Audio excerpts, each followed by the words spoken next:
All right, so big NBA trade news. James Harden is officially a Philadelphia 76er, and Ben Simmons is officially a Brooklyn Net. Now, will Ben Simmons report? I don't know. Who knows? He probably, maybe so, maybe not. I don't know. But I want to talk about James Harden's impact on that Philadelphia 76er team. Yeah, so that pick and roll, oh yeah, that's going to be unguardable. It's going to be unguardable. James Harden and Joel Embiid in the pick and roll. Oh, and you're going to have Tobias Harris out there at the knocking down corner threes or putting in for the elbow jumper. All right, that's gonna be sick, man. That man, like seriously, and a lot of people are like, James Harden. They saying James Harden quit on his team and they calling him toxic. Well, I'm gonna tell you something, man. Like, how many times have any of y'all ever signed up to work for a job and the thing about it is you end up looking for another job and you leave that job? Okay. Um, does that mean you're toxic? No. I mean, if it does mean you're toxic, that means, hey, we all a bunch of freaking toxic crusaders, people. All right. Or you're at a school and you think that, you thought this was going to be the good school, but then you decide to transfer because you feel like the grass is greener on the other side and you have a right to do that. It's not illegal. People talking about, he's breaking the contract. Come on, man. How many of y'all broke a lease before? Come on, man. You don't got to tell me. A lot of people has broken the lease, man. I mean, our country is in so much debt. I mean, think about it. I mean, people take out loans and then they want loan forgiveness and they want their loans to be wiped slate clean. That's not in that contract. It's not in the contract. It's in the contract for you take that loan. And I know that interest rate is high. I know it's high. But you're signing a contract that you're going to borrow that money and pay it back. All right. So how miss me with all that? Oh, he's not showing loyalty and stuff. But what about when James Harden was in OKC? They didn't show loyalty to him. They traded him to the Houston Rockets, right? Okay. But anyways, I think this is a good big win for Philly. I think it's a good win for Brooklyn too.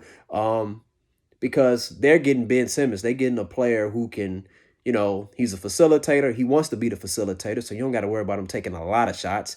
Kyrie Irving, Kevin Durant, they're going to be able to take care of that. He's good at setting teammates up for passes. And, he's good at setting them up for baskets where all they got to do is catch the ball and just lay it up or just knock down the open J. Okay. Real good defender. He's a great defender, okay? And that's gonna help. He's gonna help them out a lot. He can guard. He can get out on the wing and guard people. Even though he didn't have a good playoffs as far as offense, I mean, he did a pretty good job on Trae Young. Like, if he wasn't guarding Trae Young would have been averaging almost 50 points a game against the 76ers, okay? So he can guard out on the wing. He can guard centers. I mean, he's a utility guy on defense. All right, so I think it's a good trade for both teams.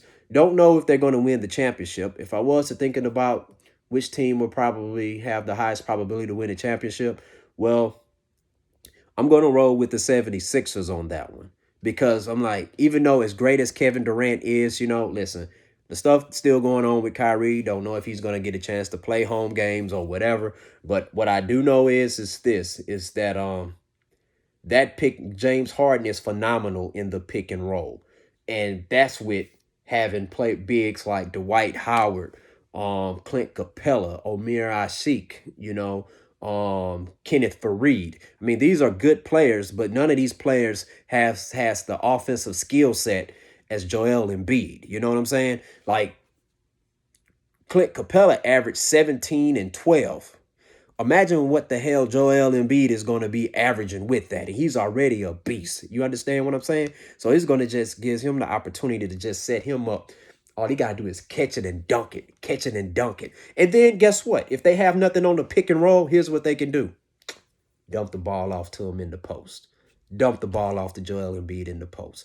Outside of Giannis, I don't see anybody banging down there with Joel Embiid in the post. All right. So I think in the Eastern Conference, you're going to end up having a Philadelphia 76ers versus Milwaukee Bucks Eastern Conference Finals. I think that's what's going to happen. And then what's going to happen is that, you know what? I'm not even about to go into my NBA Finals prediction right now because we don't know how this is going to play out and stuff. But barring injury, I think this Philadelphia 76er team has what it takes to get to the NBA Finals. Now, the Brooklyn Nets, they have what it takes to. I mean, Durant is going to have to be healthy. Kyrie is going to have to be healthy. Ben Simmons is going to, Mike D'Antoni offense, I know Steve Nash is the coach, but we know Mike D'Antoni is behind that too. Mike D'Antoni offenses, he has a way of like if you're an average player, you're gonna in his offense, you're gonna look like a good player on offense. If you're a good player, you're gonna look like a very good player. If you're a very good player, you're gonna look like a great player. If you're a great player, you're gonna look like a Hall of Famer in his offense. Okay. So I think this offense here, it's a lot of motion and movement. And guess what? They're gonna find a way to utilize Ben Simmons. It's gonna be pretty cool. So watch out for them too. I still think they can make some noise. But man, that Joel Embiid and James Harden pick and roll is gonna be something, man. You thought Stockton and Malone was something. Not saying they're gonna be as great as them, but man, like the level of excitement. I think Philly, hey man, enjoy it for the ride. As a Houston Rockets fan, this kind of reminds me when the Rockets traded for Clyde Drexler, who was 32 years old, and when they came back home to play with the Dream. All right, and they went on this big run. Number 6 seed, won the championship, back-to-back championships, baby, while Michael Jordan was still in the league. Michael Jordan didn't get the chance to play the Rockets because he got swept by the Orlando Magic. Got swept by the Orlando Magic because you had Dickie Simpkins at power forward and he was going up against former Bull Horace Grant. That was the difference maker. It wasn't because Michael Jordan was rusty, because he averaged more points per game and had a higher field goal percentage in any other playoffs around that time when he was in there. Don't believe me? You can look it up. But anyway, share your thoughts in the comment section below. Who do you think won this trade, the Brooklyn Nets or the Philadelphia 76ers? And what are your expectations from the Sixers and the Nets for this season? All right. Share your thoughts in the comment section below and hit that like and subscribe button. Student of the Game Podcast. Peace out.